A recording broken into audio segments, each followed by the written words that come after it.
Hello everybody and welcome to this video. My name is Laszlo and today I'm going to show you how I changed the oil on my 2020 Suzuki DR650. If you'd like to follow along, here are some of the tools I'll be using. An 8mm socket, a 14mm socket for my aftermarket magnetic oil drain plug, but if you have the factory DR oil plug, you'll want to use a 17mm socket or wrench. You'll also need an oil filter compatible with the DR650, about 2.5 quarts or liters of motorcycle oil, though you can usually get away with 2, and an oil drain pan. I just use an empty gallon water jug that I cut the side off of. It works pretty well. Some optional items are a new set of O-rings,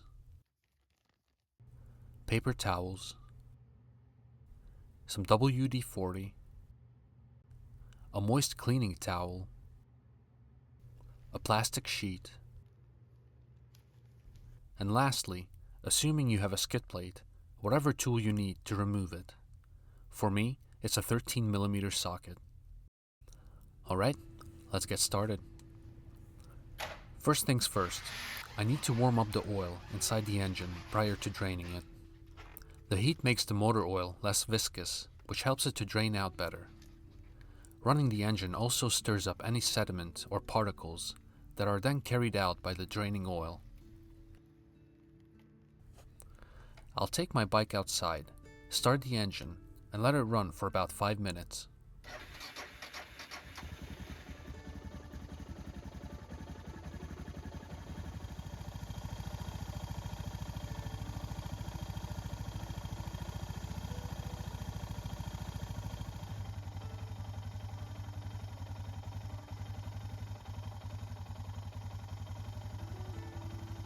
Once I'm done with this step, I roll the bike back in.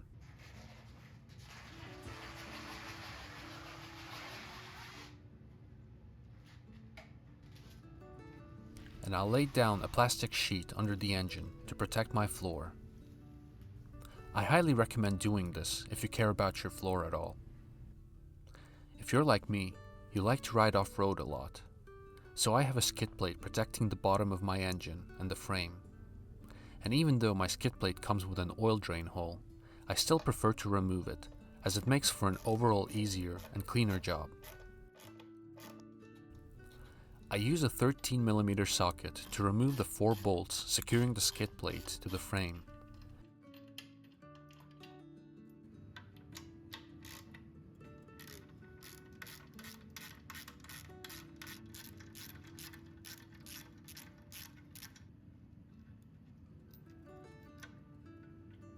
And then I remove the skid plate itself. Alright, now that I have full access to the engine, I'm going to clean up the areas I'll be working on. This helps to prevent any outside contaminants from getting into the open engine. For this, I use a clean wet microfiber towel with a drop or 2 of Blue Dawn to help with the removal of any oil, dirt, or road grime. Next, I remove the oil filter cap on the right side of the engine case. This is mostly to prevent any vacuum from forming inside the engine and to promote faster drainage. I place my improvised oil catcher underneath the engine. Now, I can remove the oil drain plug itself. If you have the factory DR650 oil drain plug, you'll need a 17mm socket or wrench to remove it. Mine is an aftermarket magnetic one, which takes a 14mm socket instead, so that's what I'm using. Make sure not to lose the plug or the crush washer that comes with it. I'll let the oil drain out, and I don't know what it is, but there's something really soothing, almost therapeutic, about watching the old motor oil drain out of the engine. While I'm waiting for all the oil to drain out, I'll take a moment to inspect my magnetic oil drain plug. These have a strong magnet at the tip, which is meant to attract any ferromagnetic wear particles that float around and settle in the oil, thus theoretically prolonging the life of your engine. That black sludge at the tip is all metal shavings. It's actually not too bad. Ever since the break-in period, I've been seeing less and less material with each subsequent oil change. Once the flow of the oil slows to a trickle, I'll tilt the bike upright to remove any residual oil lingering at the bottom of the engine case.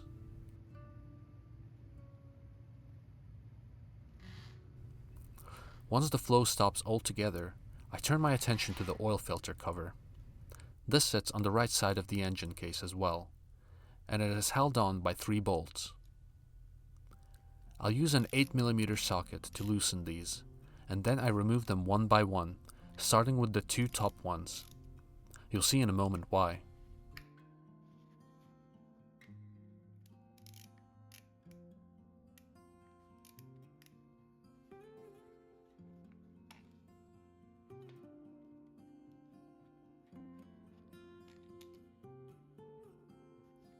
It's pretty typical for some leftover oil to pool inside the oil filter chamber, which tends to get released once the cover is removed.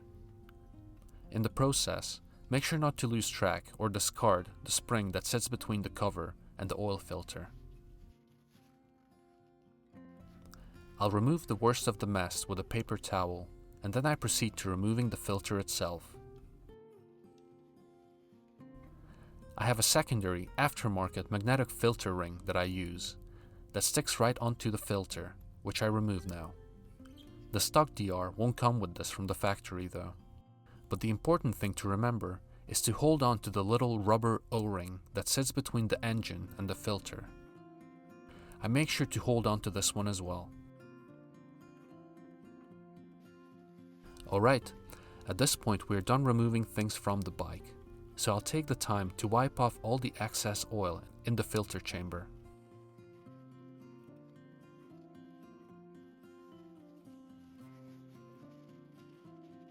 Then, I proceed to clean every bit I removed from the bike with some WD-40 and a paper towel. This includes the oil filler cap, the oil drain plug, the washer for the oil drain plug, the spring, and the little rubber O-ring. Next, I turn my attention to the filter cover. I clean all the oil off, and then I remove the O-ring it comes with to clean that as well. While I'm at it, I also take the time to inspect both of the rubber O-rings. While Suzuki recommends replacing these with every single oil change, I usually replace mine with every 2 or 3 oil changes. I actually replaced them during my previous oil change, so this time I'll just inspect them, make sure they still look good, meaning not torn, worn, or flattened out, and then I'll reuse them. Mine looks pretty good, so I'll place the O-ring back in its groove and apply some fresh motor oil to prevent it from prematurely drying out and help it seal better. I'll do the same with a smaller O-ring. Before putting everything back together, I'll take a moment to clean the oil filter chamber and surrounding areas with some WD-40. After placing the smaller O-ring on the nozzle inside the oil filter chamber, I attach my magnetic ring to the new filter. Then I put the filter in. I place the spring between the filter and the filter cover, keeping it centered.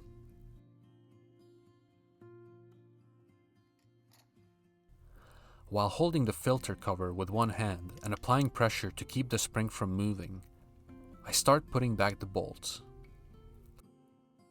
On a side note, whenever I put any bolts or nuts back on the bike, I like to start them by hand to make sure I don't cross-thread them.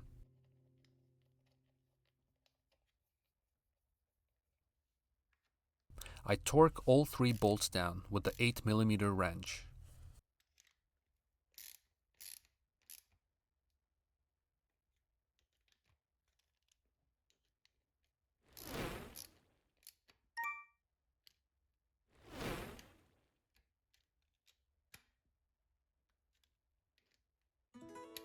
Next, I turn my attention to the bottom part of the engine. I'll free up my work area underneath the bike by removing the container with the drained oil and cleaning up any spills.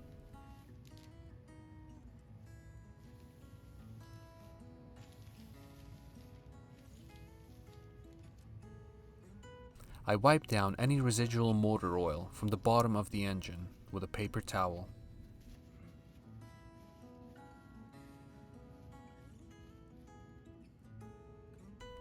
I put the crush washer on the oil drain plug, and then I screw it back in.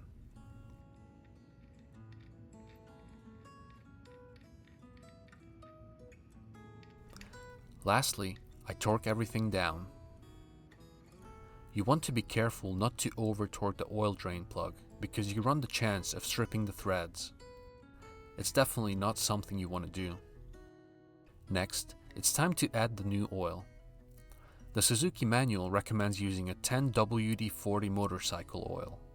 I'm using full synthetic motorcycle oil by Motul. When I bought my DR650, for the first 1500 miles, I used non-synthetic oil, which contains fewer friction modifiers, which is to say it's less slippery than synthetic oil. This is supposed to help the piston ring seat better against the cylinder wall during the initial break-in period of the new engine. After the first 1500 miles though, I switched to full synthetic. I don't know about you, but I love the color of this new oil. The deep red looks really cool. The Suzuki manual specifies 2.3 to 2.4 liters, or 2.4 to 2.5 US quarts of oil for the oil change, but I find that I almost never use that much. In my experience, it tends to be closer to 2 liters, or quarts.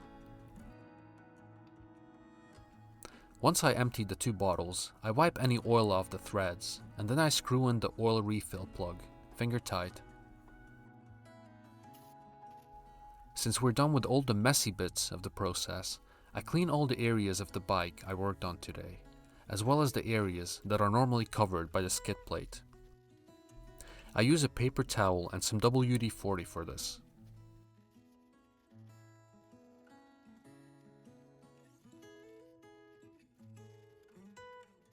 Now at this point, you might be tempted to just hold the bike upright and check the oil level through the side glass, but that would be incorrect. Suzuki has a slightly more involved process to properly check the oil level. In order to do so, I'll once again have to take the bike outside.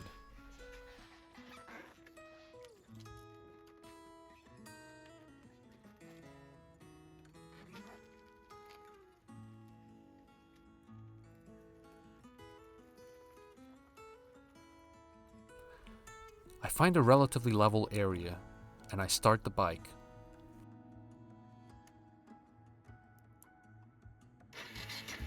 The process specified by the Suzuki factory manual is as follows. Start up the engine and allow it to run for several minutes at idling speed. Turn up the engine and wait about 1 minute, then check the oil level through the inspection window. If the level is below mark F, add oil to the level. While the manual doesn't specify the exact number of minutes to run the engine, nor whether the oil level is to be checked upright or on the kickstand, I run the bike for about 5 minutes, or until I feel like it's up to operating temperature. Also, the consensus among DR owners on the internet seems that the oil is to be checked in an upright position. So I do just that.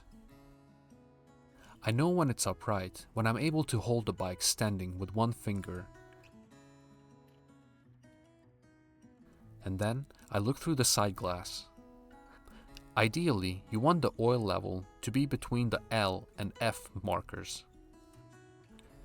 Mine is just touching the F marker, which is perfect.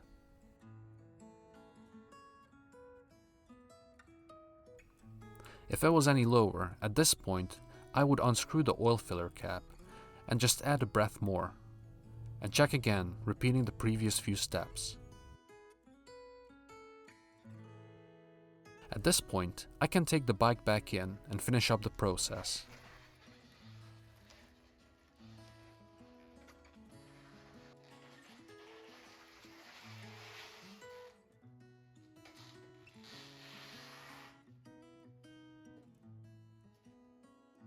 I'll take the container holding the used motor oil and I pour it into the bottles I just emptied. This makes for an easier transport to the auto parts store where I can safely dispose of them.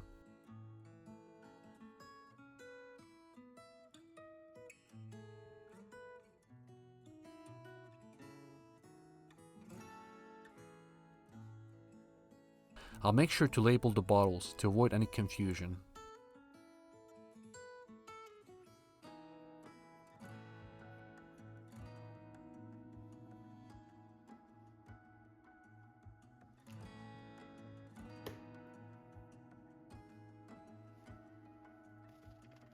Before I reattach the skid plate, I'll give it a quick wipe down to remove any dirt, sand or grime.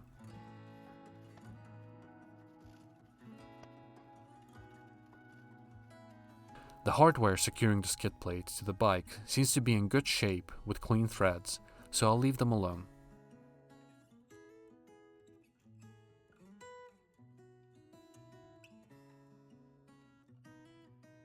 I screw back the 4 bolts holding the skid plate to the bike and tighten them with a 13mm socket.